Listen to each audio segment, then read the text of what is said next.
Welcome to On the Bench. I'm your host for this episode, Brendan Sinone. I'm joined by who? Chris Nee? Oof, good start. Chris Nee, Zach Blostein. This was the first sip of coffee, so it's going to take a minute or two for me to kind of hit the ground running here. But welcome to OTB. Thank you for joining us. I will try not to stutter, my way through the rest of the episode. We have a special episode today, a mailbag episode, guys. Mailbag. I like that. Zach, you're doing it in a hotel lobby. That was public. You felt the courageousness to do that in public. I'm in like a private meeting room, so okay, we'll do it again then. Bit, yeah, do it crazier. Mailbag. It's also early in the morning, so I don't want to yell too loud. You sound like a frog doing it. Yeah, we have a mailbag episode. You guys have a lot of broad, big picture questions. Some more in the weeds ones for this team, but thought it'd be good to kind of open it up for you to ask questions and try to figure out what the heck is going on as we try to figure that out as well. FSU is playing Cal this week. 3-0 Cal versus 0-3 FSU. Just like we drew it up. Let that make sense to you.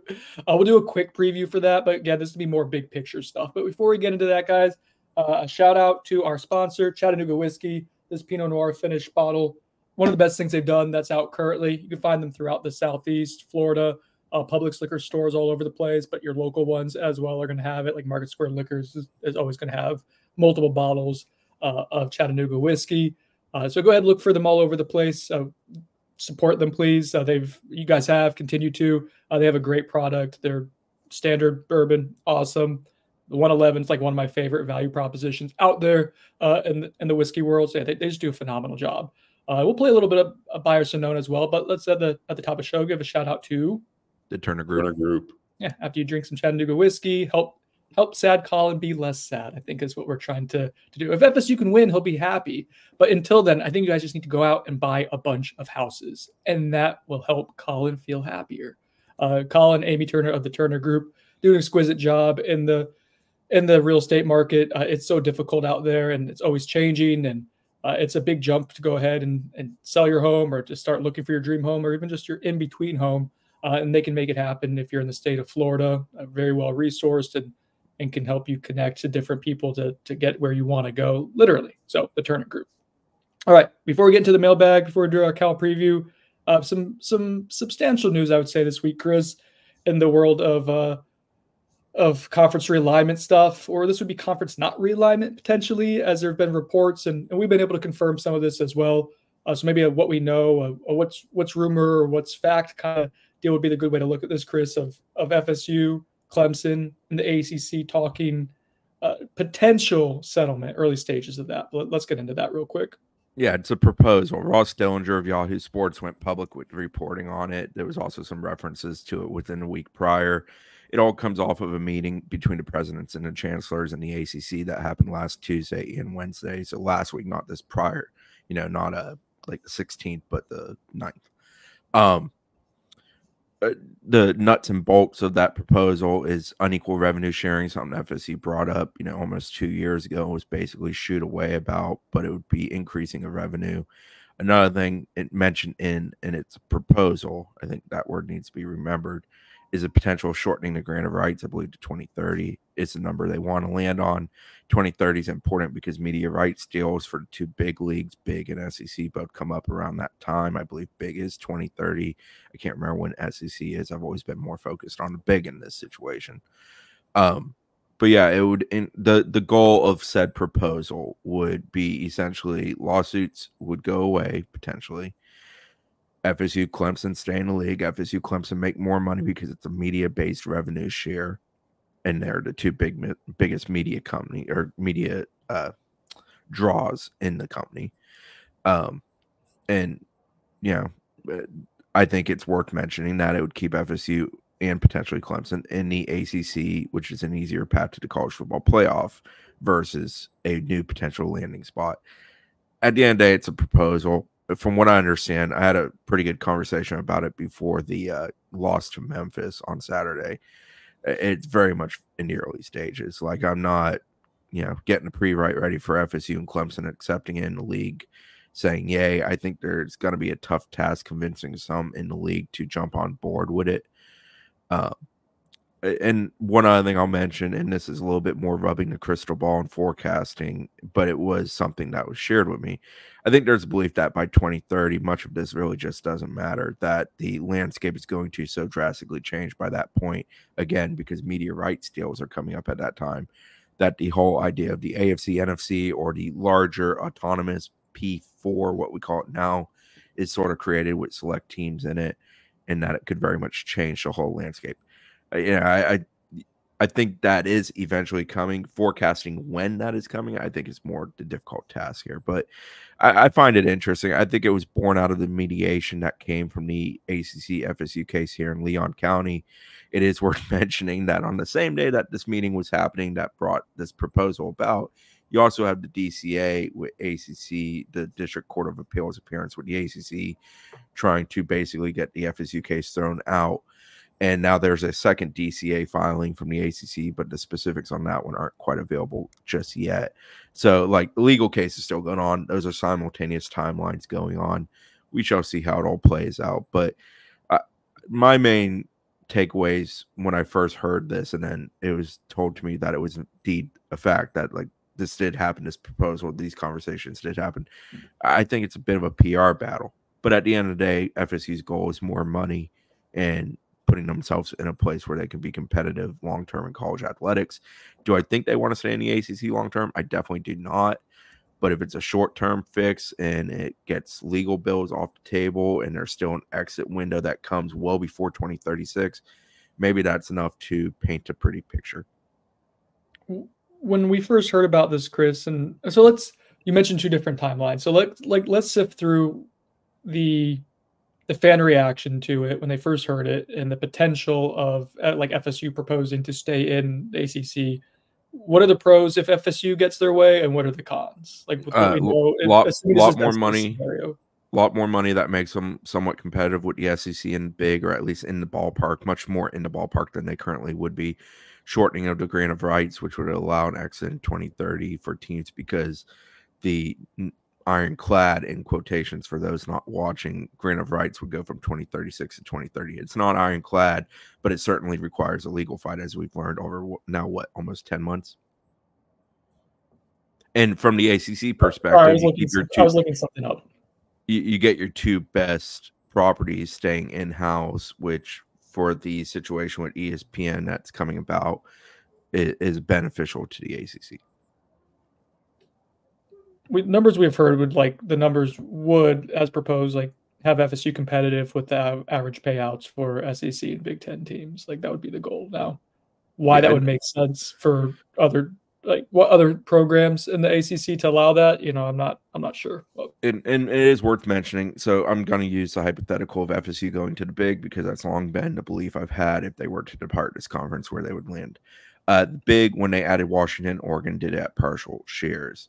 That would probably still be the case. The exact way it was put to me was getting used to be good, but getting isn't as good as it used to be, with regards to essentially coming in as a full share member, which I believe USC and UCLA both came in as full share, while Washington, Oregon did not.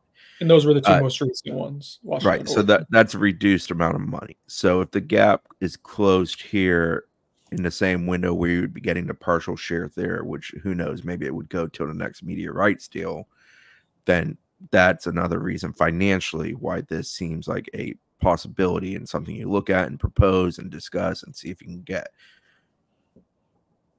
Okay. I think it makes sense. It's well placed and it's not super speculative. And there's information and actual reporting there, Chris. So nicely done. Let's get into it as we get to the mailbag.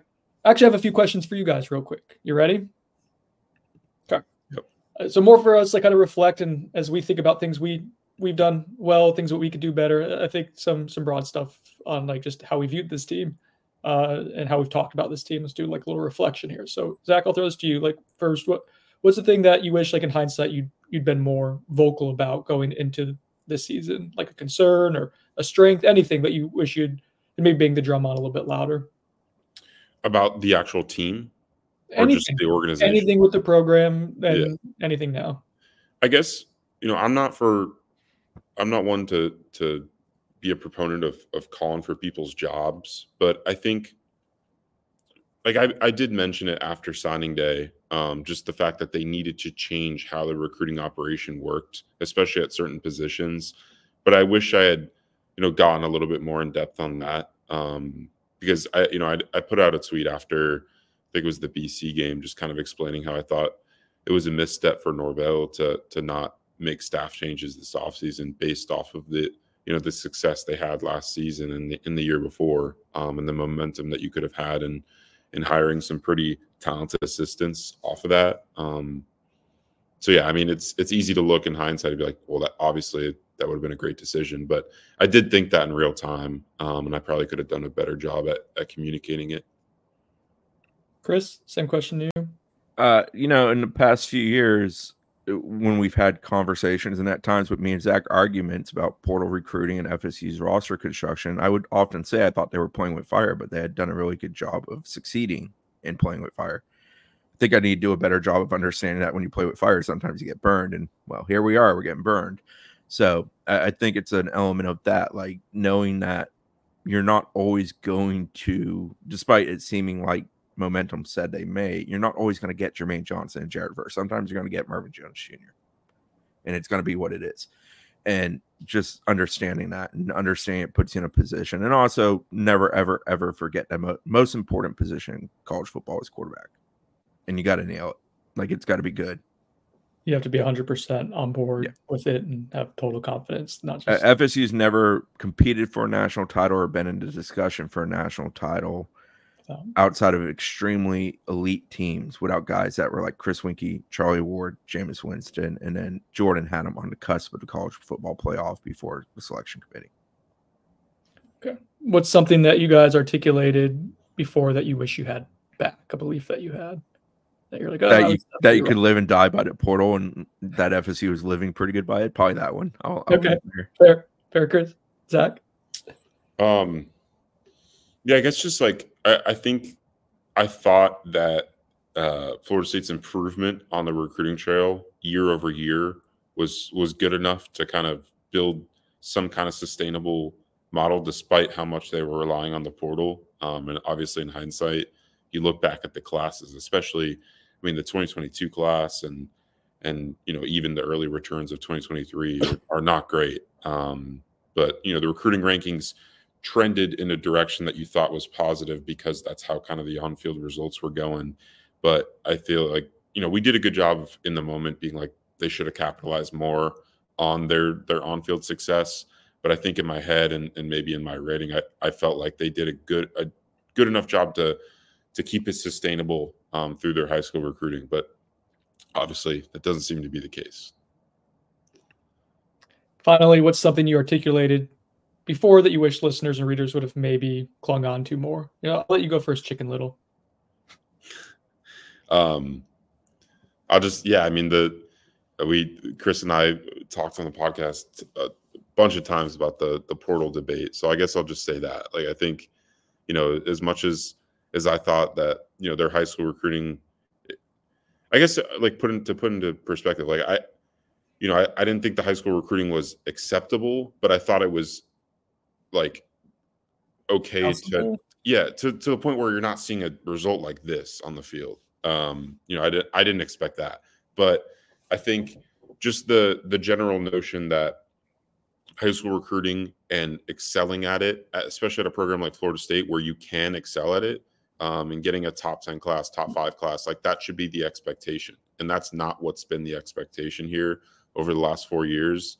And I think that, I was critical of the staff and their efforts over the past couple of years. And I think, a lot of people tended to believe because, how successful FSU was in the portal. And we noted that, right? Like we were big proponents of them hitting the portal every offseason and testing out their hit rate.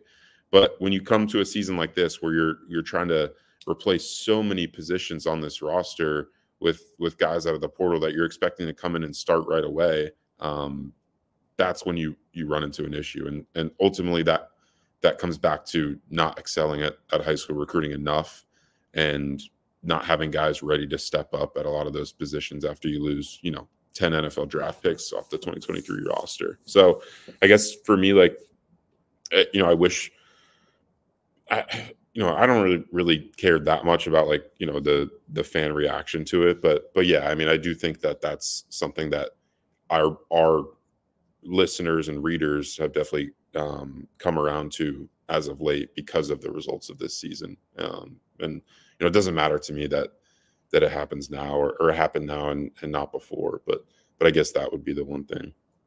I actually think mine is one that a lot of fans did catch in real time and held a firm belief on.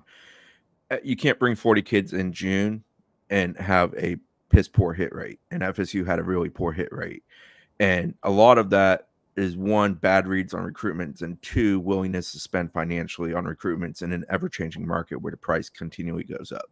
Yeah, and you can't emphatically want offensive tackles and linebackers and wide receivers, will include that, and miss like you did at offensive tackle and linebacker.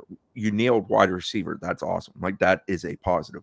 There were not enough of those. You can't come out with 13 total commitments and basically be betting on the fact that you're going to have the same level of success you had the last 2 years. Now, I know that was the expectation around the parts to be a 10-win-ish team, something like that, and that would usually breed at least enough recruiting returns where that class grows to 16, 17, maybe 18. I think that's the numbers we previously forecasted going into the year, and you're comfortable with that, but you don't love it. But the issue is you gave yourself no wiggle room.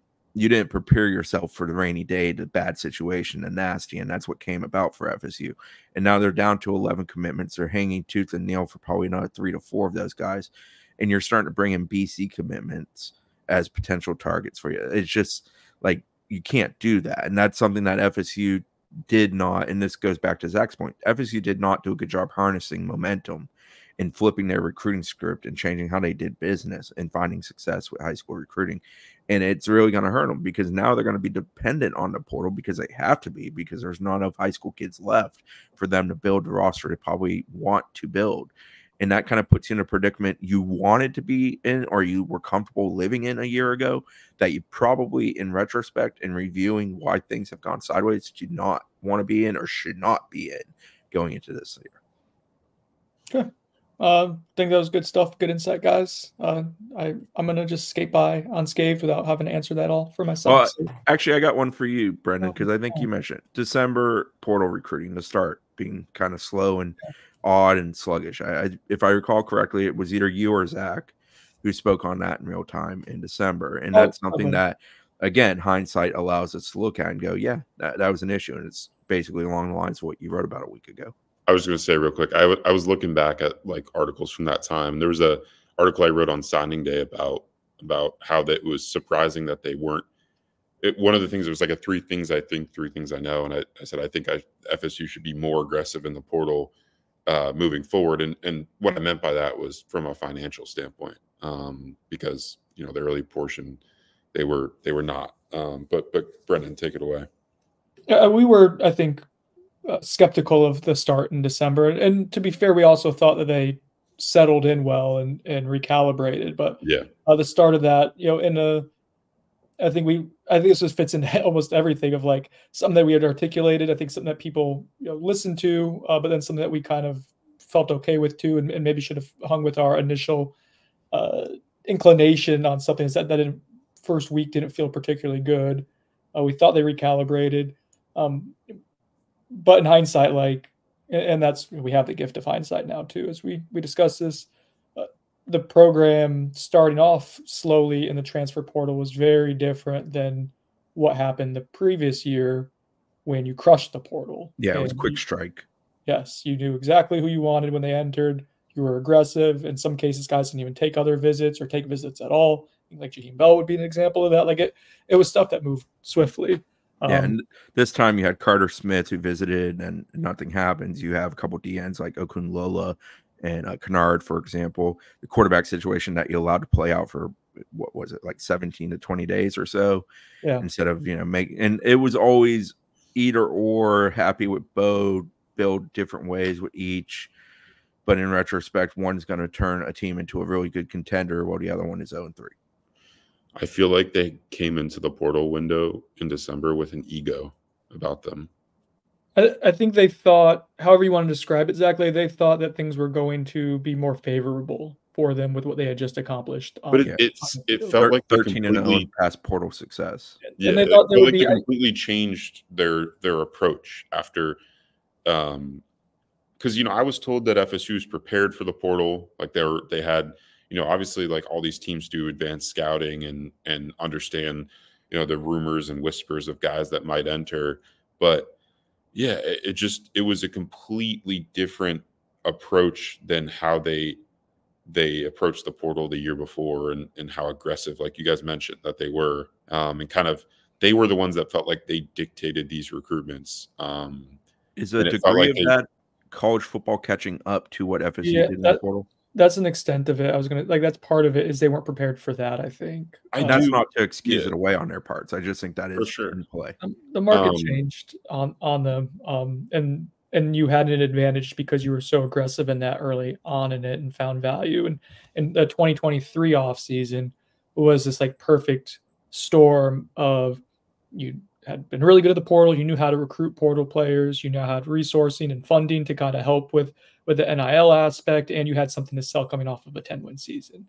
And so it was perfect. And in this past cycle, like you were trying that first week, I think we're a little like sticker shocked. Is that the right phrase? Like the price of what players we were looking at had gone up exponentially. And so you weren't quite ready for that, I think. Sadly, that carried over to July with high school. Yeah. And that happened again in high school recruiting that first initially too. Yeah. So, but that's not what we talked about in real time. I think we could have done a better job sticking on the initial concerns. But that's with hindsight as well, which is all this is.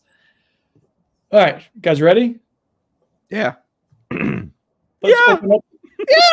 Let's open up the. I think so. Maybe. God help us. All right, Zach, I'm going to let you be the mailbag deliverer here. Let's say that the Turner Group is sponsoring this mailbag. Let's go. Turner Group stamped on it, like an old school actual like post bag that they would carry around. All right. Our first question is from I Smoke Weed. You do? After a very surprising and unexpected start to the season, one that's caught everyone by surprise, how have you had to change how you process what your eyes tell you at practice? Any changes to your process for how you see the work and what you can take away from it? Basically, how has the start of this season made you change your process, if at all, when watching practice, and what you take away from it? Twofold for me. Specific to this team, I struggle to really believe anything I see in practice is going to translate. Seen a lot of good not translate, seen plenty of bad that also hasn't translated to games, but obviously they've been pretty bad. The other thing is just a hesitancy to believe the word of everybody. Like, yeah, they earned a lot of good collateral in my book in the sense of shooting us very straight. And I don't think they lied to us. I'm not trying to say that. I don't want this clipped into something where people think I'm saying they're lied to us. I just think there's an element of like, I'll believe it when I see it. Good old pessimist Chris just coming back. Here we go. Except for I picked Cal to win, or FSU to beat Cal because. Oh, you did? I'm glad someone did. I did. Someone had to. I admitted I threw logic out the window, but yeah. Anyways, go ahead, Simone. One way we view practice differently is now Chris counts how seconds DJ Ongale takes to throw the football in practice. Mississippi's? I think he was up at 10 seconds at one point the other day. Yeah, it was the 11-second rollout. Yeah. So there is a more skeptical eye, I would say. Now we have the context of like, oh, this team isn't very good right now. And I remember kind of going back to some of the questions I asked you guys, like in preseason camp, like in Jacksonville, I remember Chris and I potting and saying like this team looks like they can run the ball and be explosive, but if they can't do that in games, that's really bad, not just for the offense because of how it's all been built, but then also like for the defense because they allow a lot of big runs. And then Georgia Tech happens and Boston College happens and here you are like, and so now we have like this idea, this context of like, this isn't a polished team battling out in practice. It's an athletic team that doesn't know how to win games right now going against each other in practice. Like that's allowed to change and you're allowed to improve. And I think we have seen some things in practice improve a little bit, but especially since after that Georgia Tech loss where they're just kind of shell shocked for like a week or so. But yeah, so we're watching it now with the context of like, This isn't a super like shutting down the wide receivers who struggle to get open in games really isn't an accomplishment at this point. So you're looking for more things like how's the communication with the defense, and how do you do when you're going against a scout team, and like when there's blunders with miscommunication there. That's something that should really catch your attention more than maybe winning the one-on-ones and some of the things that just show the physical attributes, because you now have a standard of or a barometer for what the physical attributes are. I've always to add to Sinone's point on the run game, I've always been aggravated by run in practice because obviously the physicality isn't there that's going to be in the games. So it's tough to get a real read. So you got to rely on the scrimmages, which are again closed, for sort of real returns on the run game. And if I recall correctly, they were carving out space and running effectively and doing those things based off the scrimmage feedback we received from the staff. But obviously, you fast forward to games and they're relatively incapable of running the ball. Plenty of reasons why blocking it up's not good, but teams also ultra loading the box, no respect for your quarterback, things like that.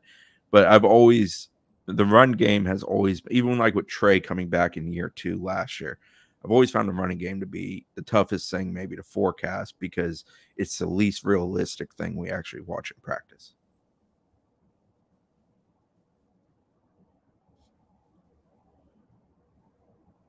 Zach freeze? I was kind of worried. Zach's power went off. I didn't know if you were going to follow up on that, Brendan. He answered, I answered, he followed up. I'll go like this next time when I'm done. Okay, thank you. Good. Toxic Knoll. What would you describe as the reasoning for the lack of vocal leadership on this team to this point? Why is it that players that make multiple mistakes with missed assignments are allowed to continue playing from a staff that used to pull players for accountability? Well, from a player standpoint, I think your quarterback's not a leader in the sense of vocal. It just doesn't exist with him. And I think frustration has allowed or not allowed guys on defense to elevate themselves in that regard, that they've allowed their pity party for themselves to overcome what they need to do for the group as a whole. From a coaching staff standpoint, I think there has been an effort to hold guys accountable. I think you're dealing with a lot of fragile individuals with regards to the fact that they have started so miserably bad and they look so bad that the good old deuce span ass tearing on the sideline that we saw a couple of years ago is a tough thing to do to a guy who you already think is down in the dumps.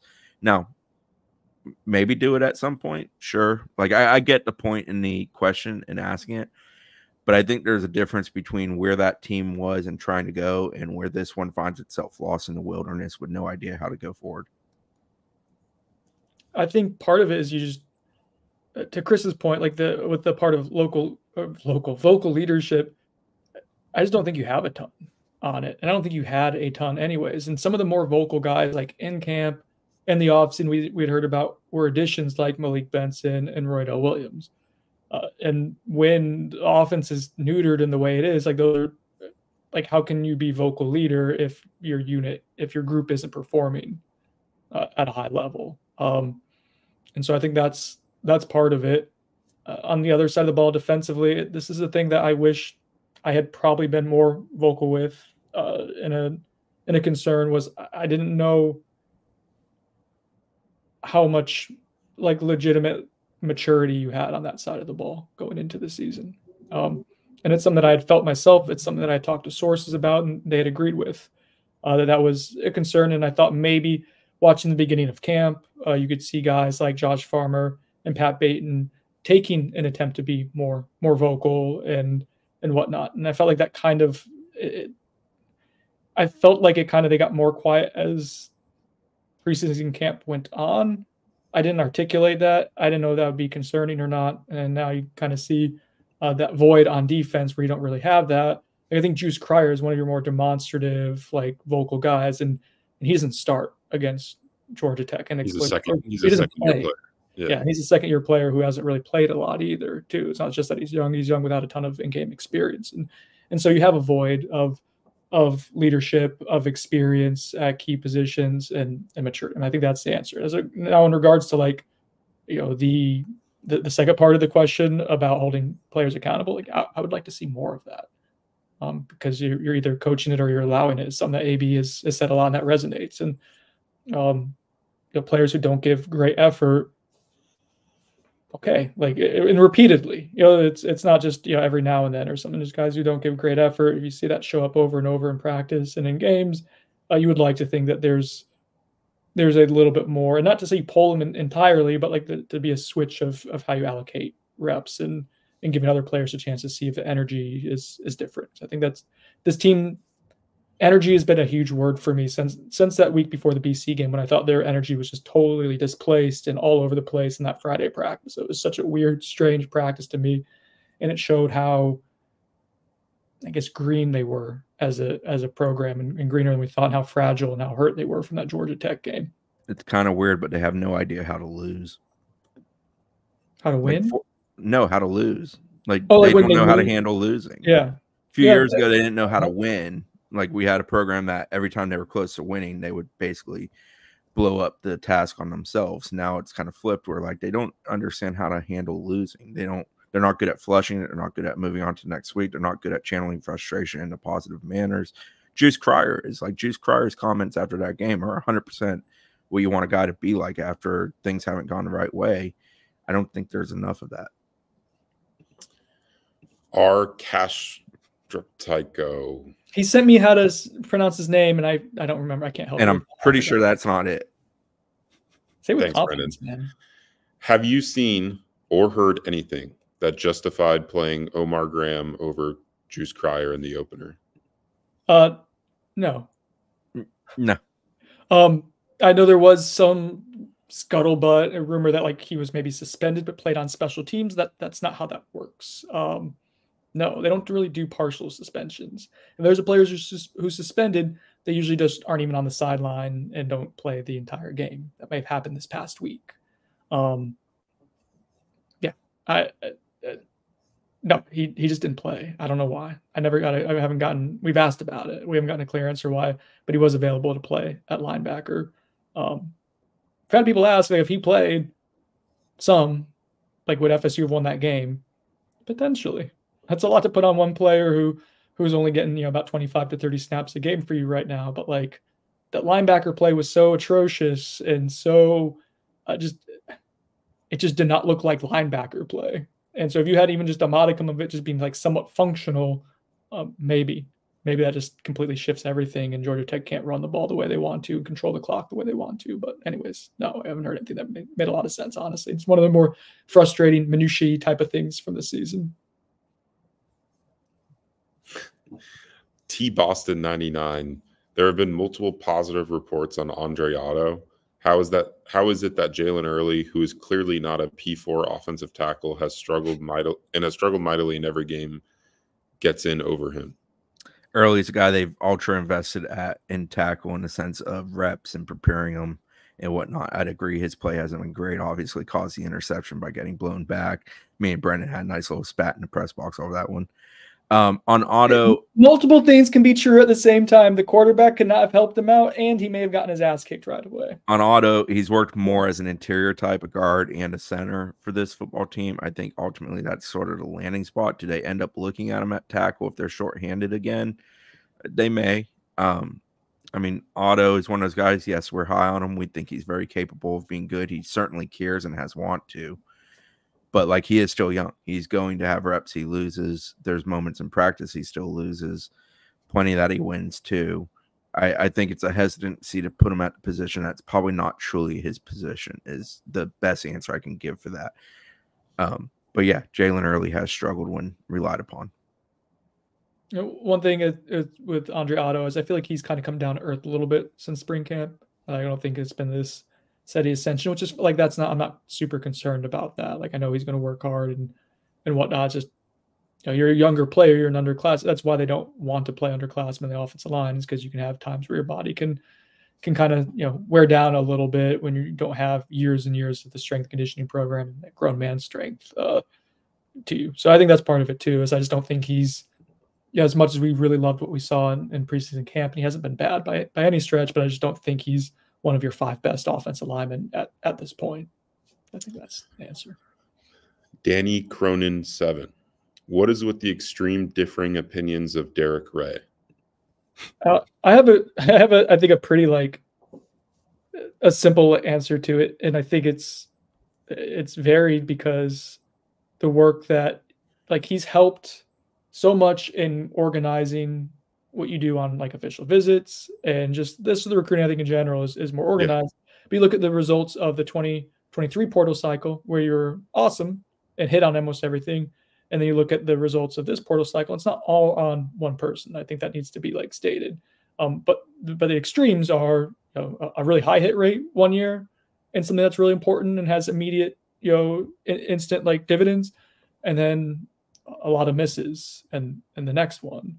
And so I think that's the best way I can explain is it's probably split because the results are kind of split. So there's probably people with polarizing views on it for partially that reason.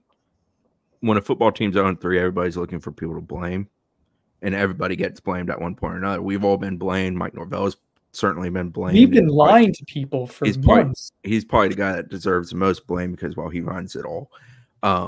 You know, every position coach has been blamed. We've got DeAndre Gray on that list. And the truth is, most deserve some element of blame, especially when – so DeAndre Gray is, outside of Mike Norvell, probably the most involved person in roster construction for Florida State. At the end of the day, of yes and no's and making decisions that ultimately result in a young man landing on that. I think he's right now more influential than Norvell when it comes to roster construction. So that is why the blame lands on him. He's had misses. I mean, they're in a tough spot right now in the portal class. That is a huge piece of what they're relying upon to be a football team this season. To this point in time, has had plenty of whiffs. Yeah. Obviously, I think the relationship that he has with DJU in the sense of, like, you know, the two of them getting along during the visit and DJU referencing his, you know, comfort with DeAndre Gray. Well, DJU is the target of plenty of the ire because he is the quarterback of the football team, and thus I think it trickles down. I think it's just a combination of that stuff. Here's how he goes and fixes it.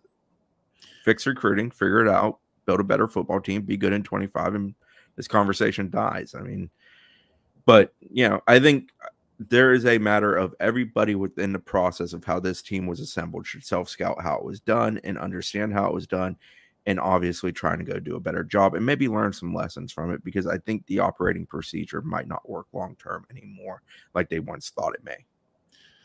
Here's my take on this. I think that DeAndre Gray has made plenty of mistakes, especially, you know, when you look back to December. Like, a lot of the decisions that were made on you know, going in on guys or not ultimately fall on him. But I'll say this, you know, when you're comparing what FSU's paying their staffers to contribute to this program, I mean, there's guys making 8 times his salary on this staff that you're getting way less return on investment for.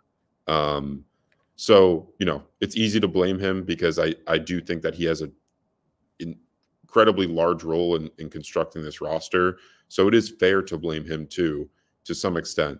But you also have to consider that, you know, there are assistant coaches and you know, people all over this organization that need to do a far better job at all aspects of their duties for you know, the FSU football program. And you know, comparatively, I'd put more blame on the people that you're spending millions of dollars more to you know, to coach up and recruit this you know, players to this team. Derek Gray's job is markedly easier if the recruiting efforts from the high school or from the coaches at the high school ranks especially are at a high level. Yeah. So Zach said he thinks D-Ray might be above Norvell in roster construction. The only reason I would still put Norvell over him is I think ultimately philosophy is what leads the ship, and I think the philosophy has to change from Mike Norvell. Yeah. That's one I'm talking about right now. I agree. Yeah, I agree with you that if they want to bring this program into a place where they can actually sustain success and it looks the right way from a recruiting standpoint, it's going to fall on Mike Norvell, and he's going to need to take the reins and, you know, make sure that this program prioritizes the right things moving forward. But I think right now he doesn't have as much of an active role as you would expect for a head coach at this level when it comes to constructing this roster. I think a lot of that and a lot of the liberties, you know, for making those decisions falls on Ray. Like the general manager for college football programs is becoming more and more important of a role, right? But like, and they're starting to get paid more as well. And there's a lot of responsibilities that come with it too. And I guess every program's gonna be a little different, but like you're setting the board and you have huge influence in who you're taking and who you're not taking. And then how you're allocating your NIL resources is something the general manager is overseeing and making sure it all fits within a budget. And you're also in charge of how much you're paying for, current players and retention as well. And you're overseeing that. And ultimately that all has Mike Norvell, I almost called him Michael. That was weird. Michael Norvell we're going to be very formal now, has full like say like at the end of the day of it. But like I think a lot of that power is like he delegates it to people under him, and immediately under him from the roster construction standpoint is DeAndre Gray and NIL negotiations as well, not just setting prices, but the actual like negotiating like procedure as well. Like it's something that GMs also have like say over as well. So like the point being is like, yes, like this is Mike Norvell's vision, but he does allow everyone else like under him to go ahead and operate and build at their respective jobs as well. And we're talking about the GM job and what that is. On a somewhat similar note, GNV Knoll, which coaches on the staff would be most difficult to replace if they left? I like that. That's a good way to ask that rather than asking who we think they're going to fire, who they should. Everyone's replaceable, especially in that world. Yeah, but I think for the point of like the extra like whose loss would have a profound impact on. And right now you're sitting at 0-3, so I think I understand what Chris is getting at. But like my name, like the name that came to me first when I saw this was I thought like Tony Tokars, because if you lose him, I think you'll probably lose Luke Kromenhoek and Brock Glenn. And I think he's done a good job recruiting at his position. And generally, like I know what the quarterback play is this year. I think he's done a really good job developing at his position as well. So that would be the first name that comes to mind for me. I guess I land on Pat. I think his room is healthy and deep and talented, good with some young, good with some old. I think he carries some weight on a recruiting trail, both because of who and what he is and because of his ability to coach. Can we real quick on that, Chris? We haven't talked. The American Heritage additions in the portal this year have not been right. Earl and Marvin and Devontae Brown. Oh yeah, I forgot Devontae. Well, I think right. Was he American Heritage under? Yeah, he was. Was he? Yeah, it's right. Because Amari was. Yeah. Anyways, that's something I think worth like. We talk about Pat Surtain as this great recruiter, and I think he's serviceable. You're also recruiting cornerbacks at Florida State, and that's one of the easier positions in theory to do it at. And some of the evals of players who are supposed to come in and help you in the portal haven't yet. So everyone's job is under scrutiny right now. Our jobs are under everything in the program isn't feeling great right now. So everyone's got pick one. I did. I said everybody's replaceable because they are. I would go Tokars too, just because I think he does a really good job at advanced recruiting, something I think a lot of the coaches on the staff do not do a good job at. But you have to at quarterback. If you don't at quarterback, you literally should not exist. Yeah, there's some other positions you should be advanced recruiting. I agree. I agree with that. But like quarterback there's no position like quarterback just because that is one that's super accelerating. Dominoes always fall early. But he's always got his evals in place and he knows who he wants. And I mean, he probably knows who he wants in the 2027 class right now because he has the next two classes figured out. So like, that's a good sign. For quarterback recruiting under him, it looks like what quarterback recruiting should look like at Florida State. And usually the guys that he takes, they ascend in the rankings, and I think that's a good sign. They usually make really good early evals. Like a guy like Tramel Jones, I think early on when they took him, wasn't looked at as this like high profile recruit, but now like as he's continued to ascend this offseason, obviously he got injured this year, but he was on track to kind of keep rising the rankings. And I think that's a good sign for a guy that's, taking guys early on in their respective recruiting classes.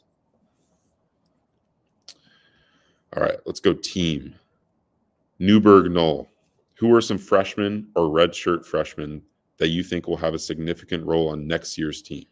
Personally, I have high hopes for Landon Thomas, Amari Williams, Lucas Simmons, and Kai Bates.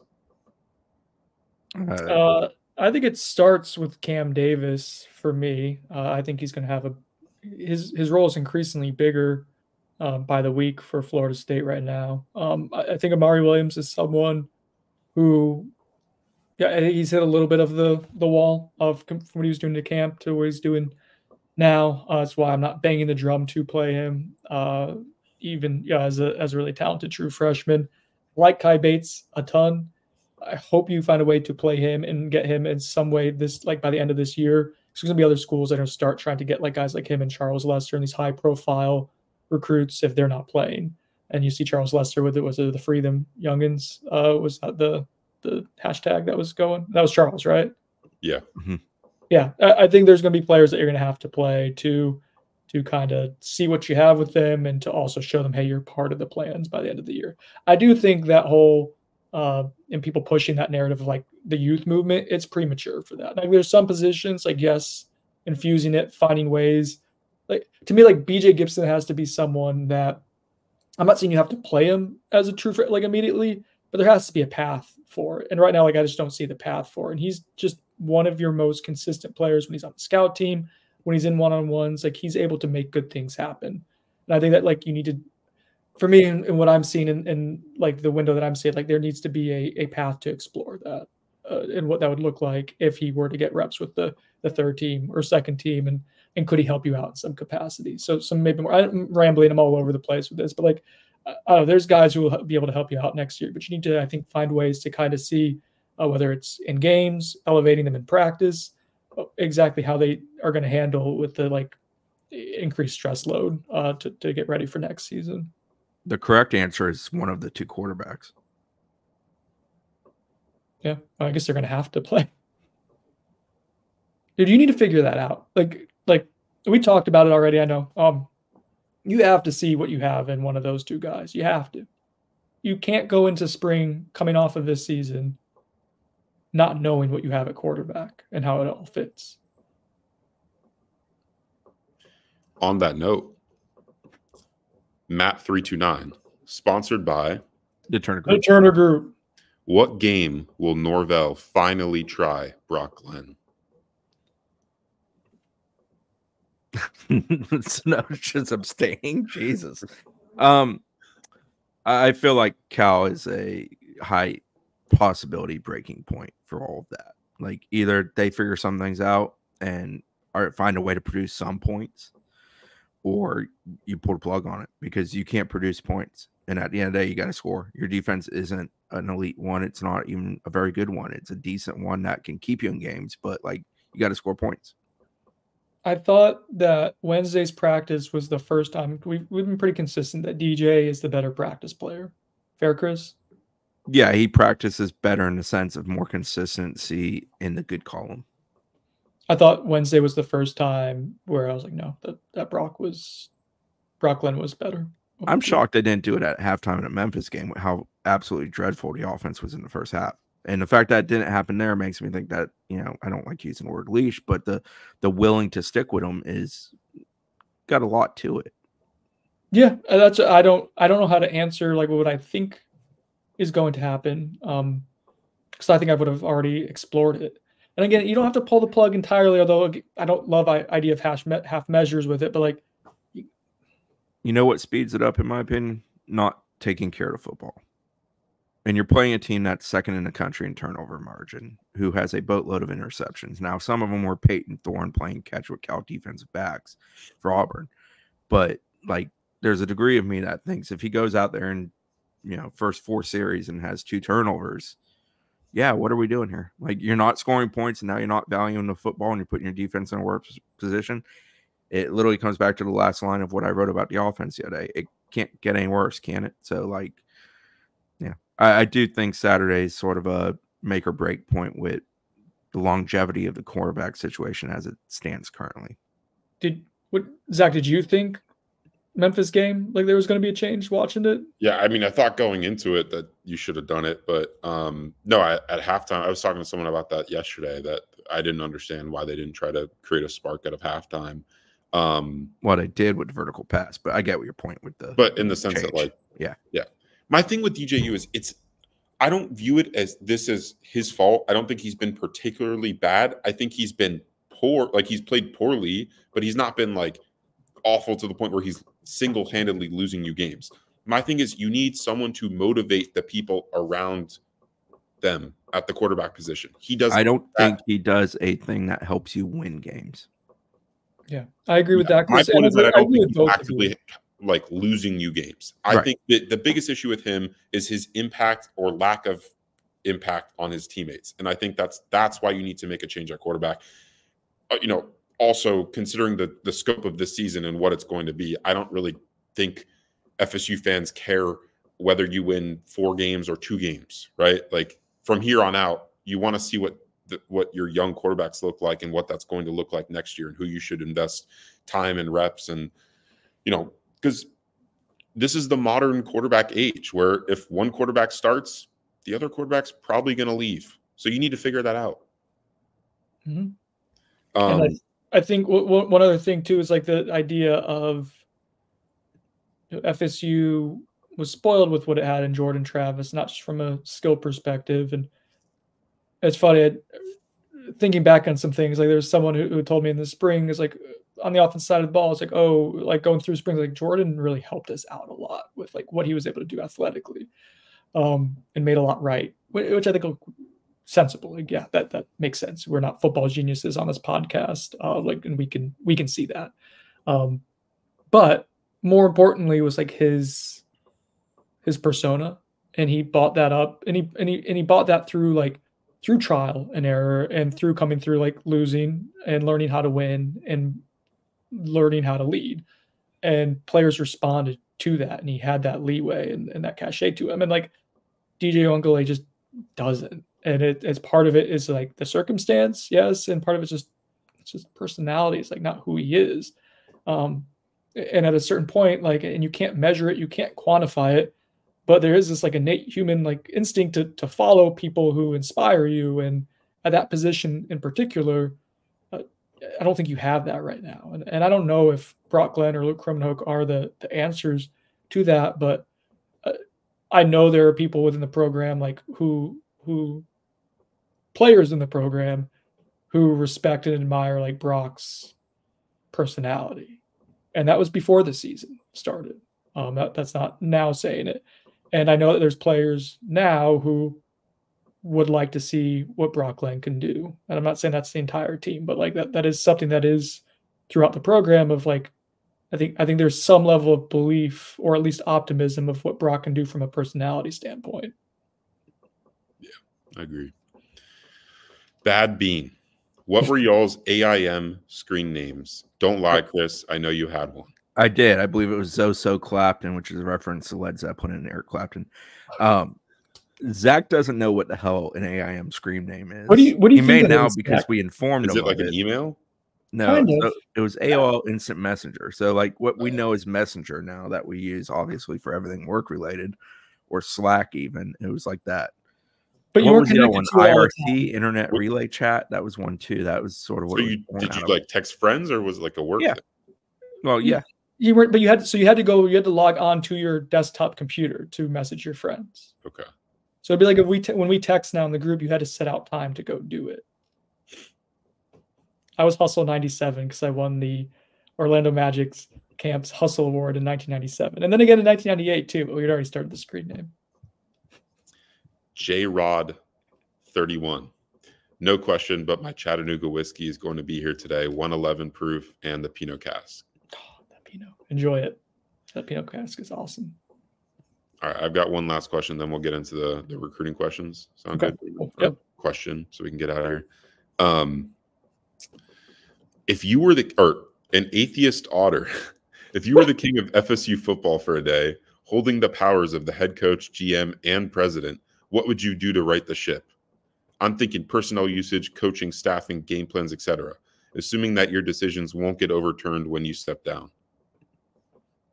Yeah, that's good. Yeah, I'd like for my decisions to not be overturned immediately after stepping down. I'd tamper for Arch Manning.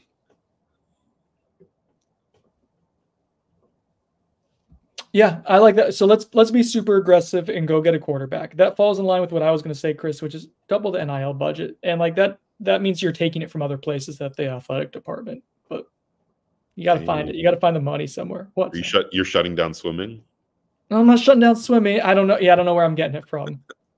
Saudi Arabia money. Like, I don't know where you're getting it from, but like, you have so much invested in this football program. And I'm not just talking about from the coaching salaries, which you do have a lot invested in. You're probably a top 5 to 10 program with assistant salary pool. And Mike Norvell's a top 5 to 10 coach in terms of salary. I'm not talking about NIL, which is top probably 10 to 15-ish. I'm talking about all the projects that you have and all the money that's going into football-only facility and stadium renovation. And the most disastrous thing that can happen for Florida State is to spend all this money, all this time, get this bad PR that they've gotten a decent amount of too from the stadium renovation. You're not going to make everyone happy. I understand that.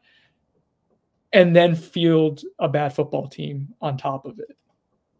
And have people going into the brand new stadium in a year and a half or whatever the finish is at 30,000, 35,000 people and not maximizing your revenue. Like, that's the worst case scenario for you, is that you spend all this money making the Porsche look great and you forgot to put an engine in it. That cannot happen.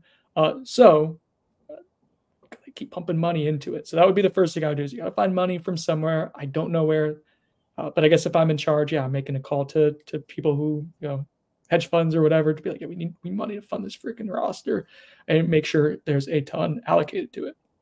I would expand the support staff, and people are going to want to make changes and whatnot to the coaching staff.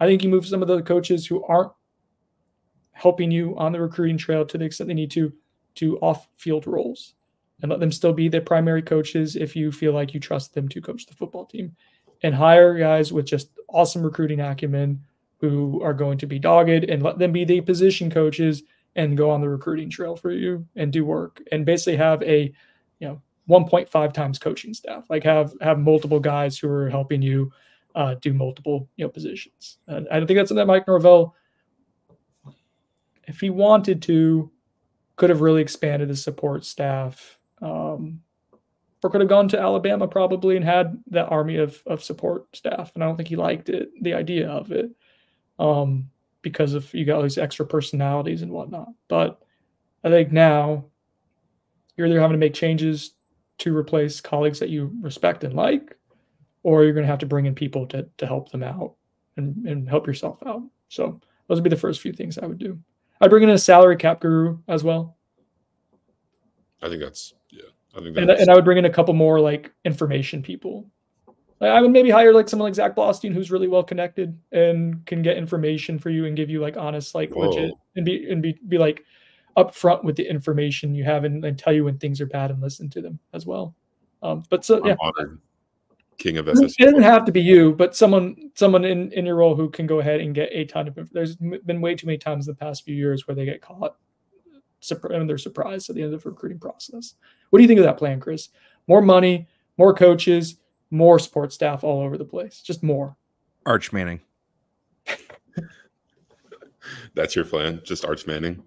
Begin there. He'll fix what would you pay for Arch Manning? Whatever it takes. I'm million. king, baby. Kings don't worry about cost. He's probably like, I mean, just from the name itself, that's probably $1.5 million right there. Then his, also tell all the other players on the roster, be like, this is the money. So they're not all telling each other in the locker room and stuff like that. And there's all these hurt feelings. Be like, this is what you're worth. This is what you're getting. If you don't like it, man, go. Like how you used to put who made the team on the whiteboard. Now you just put here's what everybody's getting paid on the whiteboard. Go ahead, just rip the Band-Aid off. Let's just be total transparent. This is professional sports now at this point. Relegation of the money. If you don't produce, it goes to the other guy who is producing. Yeah, people have asked about this. Like, just to clarify, like that there cannot be performance incentives in NIL like contracts.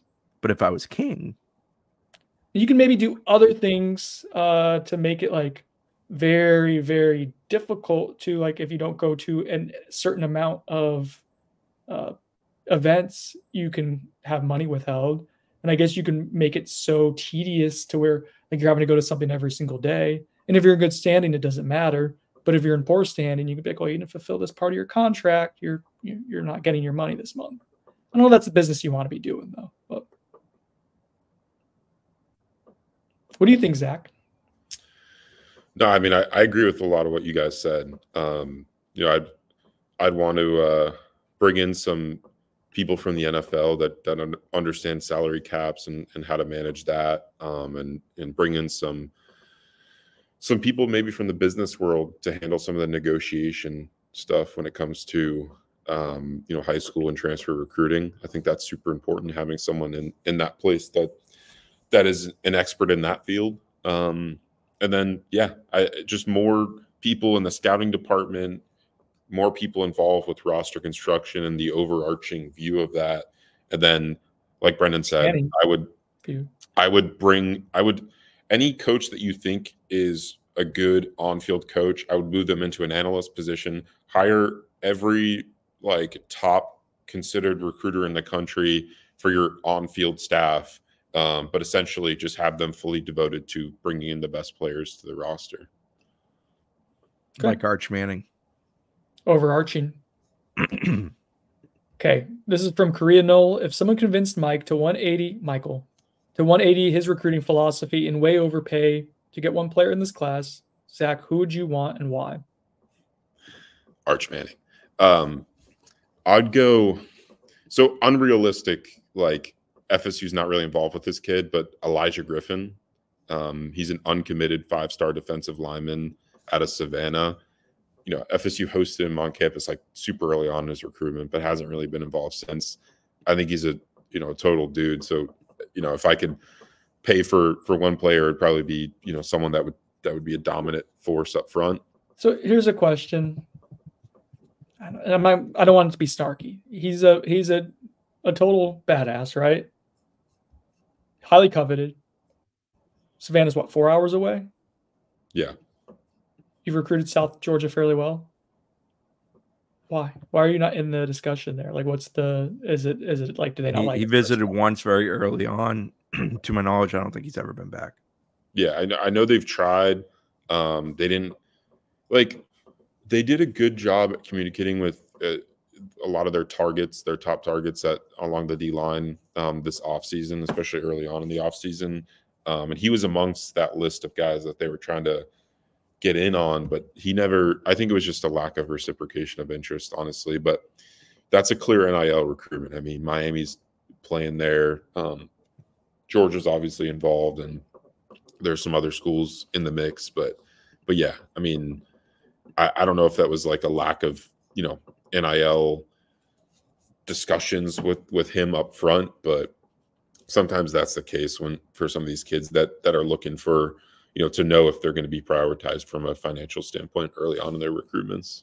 My answer would be David Sanders, 5-star offensive tackle, true left tackle, smart as hell, completely built the way it's supposed to be built.